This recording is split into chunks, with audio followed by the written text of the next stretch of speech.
Hey, Danny, do you want to jump on? Hey, Emil, Danny here. Just wanted to deep dive a little bit into Uber Eats, and you've already kind of touched on. So, would like to understand, um, like what insights do you have around kind of what needed to change in Uber's approach, whether that's launching a city or anything else, and maybe things that didn't necessarily work well, kind of from your approach at Uber to Uber Eats. Uber Eats was somewhat easier from a marketplace standpoint because of the following. You could go to a restaurant and say, sign up.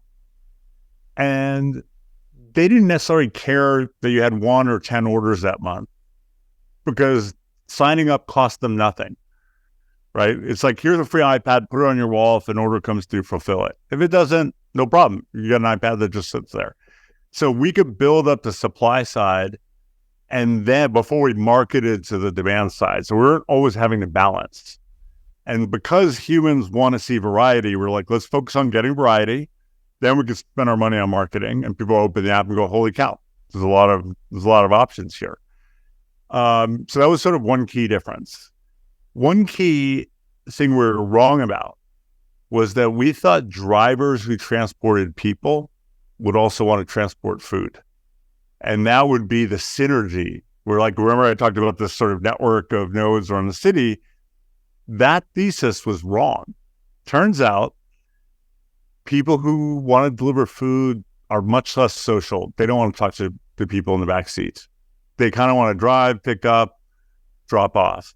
They also, we were more tolerant of them having crappy cars because no one's sitting there. So for them, the cost was lower because they had crappy car. They didn't have to have a fancier car. So you were accessing a different type of driver who sort of like had a lower cost basis and didn't like, it's not they didn't like people. I don't want to make them seem like monsters. They just preferred to work on their own, right? And so the overlap in driver base was like 10%. It was amazing to me. It was shocking to me that people who didn't want to do one did the other. And people think it was smell in the car. Like, yeah, there was some of that, but it was really just different type of people. The number of women who applied to be Uber Eats drivers was like 3 times the percentage of women that applied to be Uber Rides drivers. So maybe there was a safety thing there. I don't have to have a male in my back seat. I could just deliver. Even though you're delivering to people's houses, you're like, I don't get it, but maybe they could drop off and just leave. So those were some of the key differences between those. DoorDash is a much more formidable competitor in Uber Eats than Lyft was to Uber Rides. DoorDash is very innovative, and they did some things that, when Travis and I left, Uber Eats was way bigger than DoorDash in the US. Now the flip has happened. They went into the suburbs faster.